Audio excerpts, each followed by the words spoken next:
The Avatar Dining Club Mysteries by Huckleberry Hax.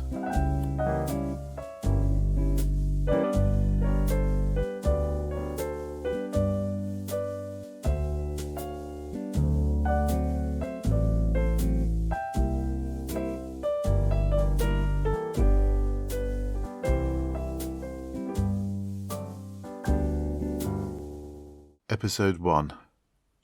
Out. Wanted. Real-life drivers of virtual avatars for over-dinner conversation. It was unusual for me to be reading a newspaper, far less a local one, and much less still its personals. A delayed train, a weak phone battery, and a discarded copy of the record on the bench next to me, however, and no other reading material to hand, left me with few other choices. Are you local to Basingstoke? Are you active in the metaverse? As it happened, I was both. I'm looking to create a dining club for 6 to 8 residents, meeting monthly for good food and stimulating conversation.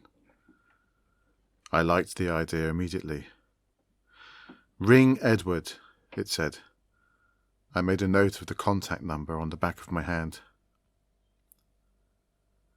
A day's work later, I noticed the fading numerals, and the memory returned, as it had with each successive hand wash of the day, only then to evaporate as I stepped out of the men's room and let the business of the moment back into my thoughts.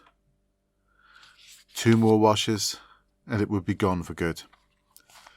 I rang the number and asked for Edward. "Ah," said a gruff but sculpted voice at the other end. "You're ringing about the advert. Very good. Now, before you say another word, there's a very important rule that I intend all members should follow, always assuming, of course, that you choose to become one. The rule is, you must never refer to your real-life name during conversation. That includes the conversation we're having right now. Am I clear?" He expanded on his rules at the start of our very first dinner, some 3 weeks later. Edward was an imposing man, tall and elderly, but with an ageless vitality. He sat at the head of the table, and the 6 of us fell naturally into position, 3 to each side. Whilst the wine was being poured, he tapped his fork against an empty glass and waited with a smile for us to turn. "My friends," he started, "I've greeted each of you individually, of course. I wish to say just a few more words to mark the start of our acquaintanceship. After that, there will be no more standing to occasion, I promise." "He's a bit egocentric," the woman to my right whispered. We'd exchanged a hello of sorts when we'd sat down. "I like egocentric people," I murmured. "They don't waste mental capacity worrying about what others think of them." "Well, that must be nice," she said. The rules were established thus. Absolutely no real-life information was to be shared. Avatar names were to be used at all times, though it was up to individuals how much of their metaverse identity they shared, and pseudonyms could still be used if they didn't want to share anything at all. Everything spoken at the table was in the strictest confidence. Finally, it was recommended that none of us met up in world in order to prevent the formation of cliques. These policies agreed, we next introduced ourselves. The woman to my right, Mary Ann Middlemarch, was a fashionista blogger, as was the middle-aged man immediately opposite me, though he introduced himself in the first instance as a photographer. When pushed for a name, he winced a little and checked that everyone agreed on the confidentiality policy. We all nodded vigorously. "I appreciate the option to come under a false name," he said, "but what on earth would be the point if I had to just make stuff up all the time? Very well. My name in world is Jennifer Bitt. I play a female avatar and hardly any of my virtual friends know I'm actually male. Edward rubbed his chin for a moment about this. Meanwhile, the man to my left, who had introduced himself as Raw Concrete and a builder in the metaverse, asked Jennifer, "So what are you? Gay? Bi? Transgender?" "None of the above," replied Bit, a little stiffly. "You are most welcome here, Jennifer," said Edward, before further comment could be made. "Please feel free to adopt whichever gender role you feel most comfortable with." That left club owner and skin designer Indigo Williams to Edward's left, a young woman with purple hair, yellow lipstick and black fingernails. She actually did look like an avatar. And Rainy September to Jennifer's left, who declared that she did nothing at all in the metaverse, except explore new places and party. I, of course, introduced myself as a writer. "And what," asked Edward, "do you write about, Leonard?" "Anything in the metaverse that takes my fancy," I replied, hoping that sounded grandiose. In fact, I didn't really want to go into the details, because people's eyes generally start to glaze over when a writer they've never heard of starts talking about their work. I consider it an important quality as a writer, to recognise that. "And what do you do, Edward?" asked Mary Ann. "I role-play," he answered, "which makes me similar to Leonard because role-play involves a lot of writing. But it also makes me similar to everyone around this table, since we are all, are we not, remaining in roles we have meticulously created." "Right," Jennifer said, and nodded her agreement. "Speak for yourself," said Rainey. "How I am in world is no different from how I am in real life." "You're an explorer in real life, then?" I asked her. "Careful now," said Edward sharply, pointing his index fingers at each of us. "That question leads to real-life discussion. If that happens, I will simply get up and leave, and it will be the last you ever see of me. Sorry to be dramatic. Rainey, my dear," he continued more gently, "I don't doubt for one moment that how, for example, you treat people is no different in the metaverse than it is out here. I would hope that that's broadly true of everyone around this table. But that's not really what I mean by role. Perhaps identity would have been a better word." The food came, and, for a moment, the conversation went quiet. Presently, Edward commented, waving theatrically as he did a forkful of roast beef in the air, "So what I want for us to do, friends, is to discuss metaverse issues, to chew the fat over its unique curiosities, to keep each other's counsel." "A council of avatars?" I asked. "A dining club," Edward asserted. "Nothing more." "Would that make us a fraternity?" said Indigo, speaking from the lip of her wine-glass. "It would make us a dining club," replied Edward. "In any case," commented Raw, who was clearing his plate with alarming efficiency, "fraternities are men only." "Historically," said Indigo, "there's no reason I can see why a male-female organisation with similar aims couldn't exist. Not today." "Maybe not," said Raw, "but you'd have to call that something else." "What would you call it, Mr. Concrete?" Jennifer asked. Raw actually tore his eyes from his dinner plate for a moment to consider the question. "Fraternity, fraternity, biternity, I don't know." "Is that word of an I or a Y?" Indigo asked. "How the hell should I know?" he replied, his attention now well and truly back on the pizza he had ordered. "Ask someone who's not dyslexic." "In any case," said Edward, "it just makes us a dining club." Raw said, "Well, since the subject of identity came up earlier, I have a metaverse puzzler that's been playing on my mind the last couple of days." He flicked an olive to a gathering pile at the side of his plate and carved himself out an enormous rectangle of pizza, which he then proceeded to fold in two. "Why did you order olives if you don't like them?" Rainey asked them. By themselves, they're diabolical, he replied, but I like the way they make the cheese taste. Share with us your problem, please, said Edward. Perhaps we might collectively be able to shed some light on it. Well, it's not really a problem as such, Raw said through his mouthful. I just can't figure it out. You see, I got outed as an out the other day, and I can't work out what gave me away. You have an out? Asked Rainey. Raw looked at her. You don't? Absolutely not. She looked down at her plate quickly and skewered a carrot. Well, good for you. I do. So who called you? Indigo asked. A friend I have in both circles, Raw replied. But there are only 4 or 5 in that overlap. As Raw, almost all my time is spent building. My out's my off-duty avatar, and I mostly mix with other people when I'm using it. And your friend didn't tell you what gave you away? Nope. He flicked another olive to one side. She told me not knowing would be my punishment for not having told her who I was. Good for her, Rainey commented. Bad for me, Concrete retorted. It's driving me nuts. Why didn't you tell her? Asked Mary Ann, who I noticed at this point had hardly started her turkey salad. Why should I? Raw demanded. What I do in the metaverse is my own business. It's not like I'm partnered or anything. Who has the right to know?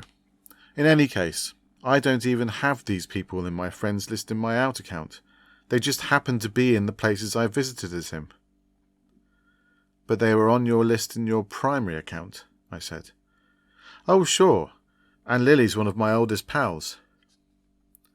Why didn't you just lie when she asked if it was you? Asked Indigo. It's what I would have done. In the first place, replied Raw, she didn't ask, she stated. He paused to swallow. In the second, not telling her and actively denying the claim are 2 different levels of lie. I could live with a lie by omission, but telling her she was wrong when she was right would be diabolical. Even so, said Jennifer quietly, you still have the right to privacy. Indigo swirled her wine glass in the air thoughtfully for a moment. Perhaps it was what you were wearing that gave you away. Do you shop in the same places for both your AVs? Yes, I was wondering the same thing, Mary Ann commented. I haven't bought a new outfit for Raw in at least a year. The builder carved up the remaining half of his pizza into 3 precisely equal slices. What do I want clothes for? And you're out? Asked Mary Ann. I buy for him all over the place. I don't shop, he added, forming the air quotes with his temporary foodless cutlery. I think up what I want to look like, and then I hunt the look down in web stores. I don't care where I get it from, so long as it looks like what I want it to look like. I can't bear all the standing around in metaverse shops just to see if there's something I might like there. Typical man, said Indigo, and got nods of approval from Mary Ann, Rainey, and Jennifer. Raw just shrugged. Okay, so forget about the actual clothing, she continued. What about your skin and shape? If you hate experimentation, did you just stick with what you knew when you created the new avatar and buy those again before you got on with creating an outfit? Raw thought about that for a moment, chewing whilst he did. Now that you mention it, I think I did buy the same brand of shape and skin when I created him as what I was used to, though definitely not the same specific products. Doesn't make any difference, though. I've changed both at least twice since then. I haven't worn those for at least a couple of years. Hairstyle, said Mary Ann. Good quality hair in the metaverse is so much harder to find for men than it is for women. Do you use the same hair on both avatars? A woman would definitely notice that. Well, you're right about it being hard to find anything worth wearing, Raw said. But it's not like it's impossible. Raw wears blonde dreadlocks. My out has 4 or 5 different styles he alternates between, none of which are dreadlocks. Are they all the same designer, though? I don't think so, he replied, and shoveled more pizza into his mouth. I bet it's your animation override, wagered Jennifer. Guys use about 3. You're either a foot-to-foot, or a jiggler, or a crotch clutcher.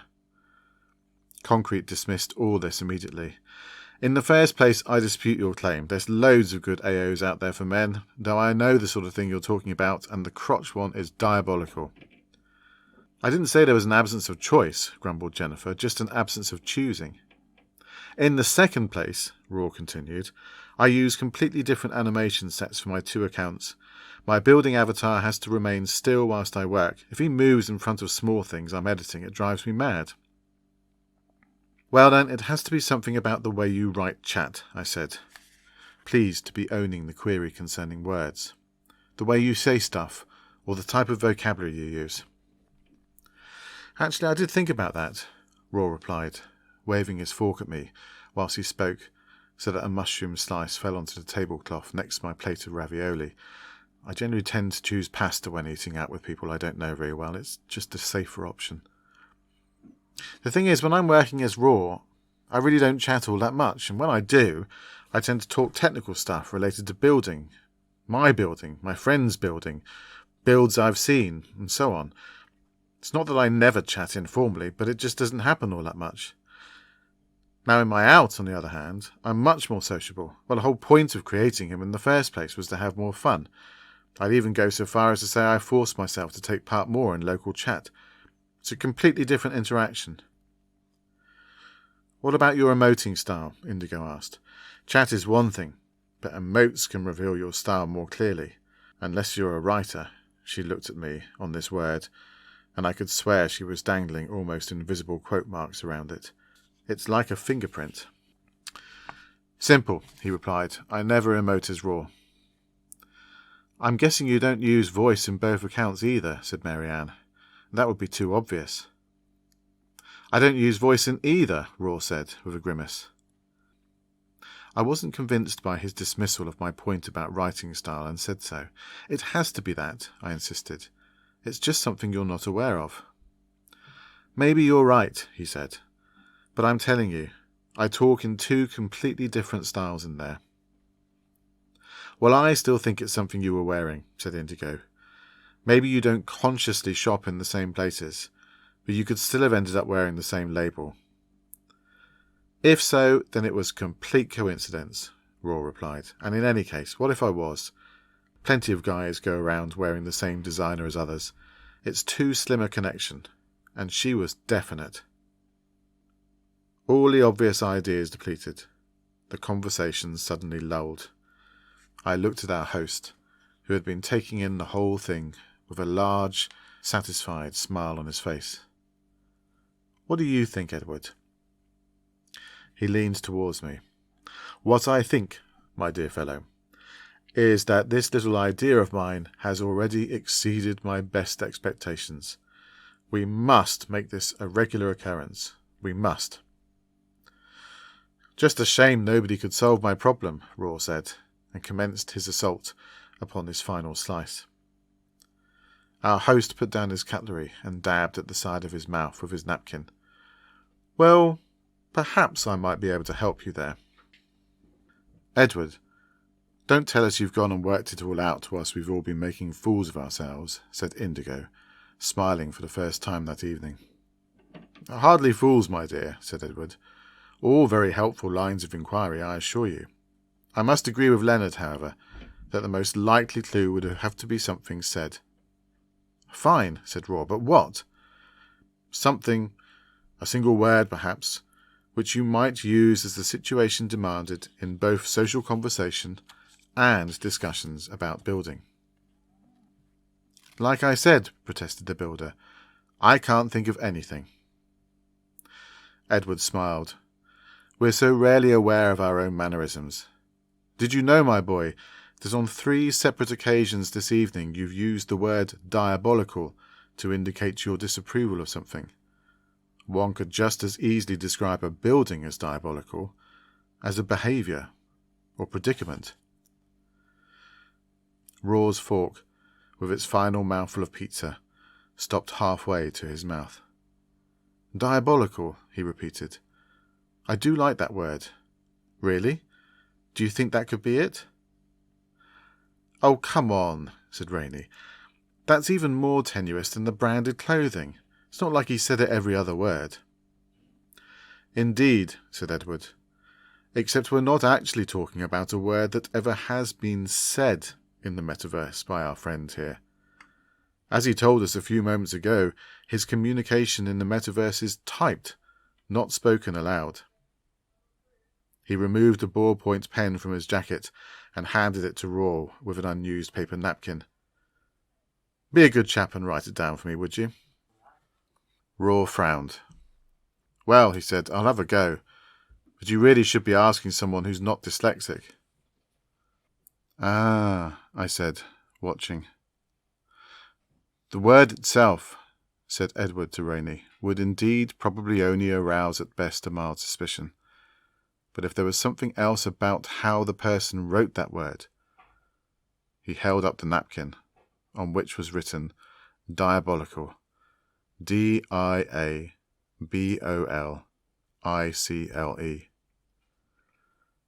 "That's not how you spell it, is it?" Raw said miserably. "I'm afraid not, my boy," Edward replied, "but it would scarcely matter in the vast majority of contexts, and I have to agree with you completely that it is a very fine word indeed."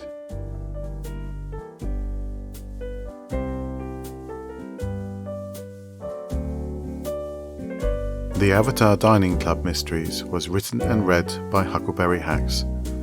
Music was by David H. Dean. For more of Huck's work, visit huckleberryhax.wordpress.com.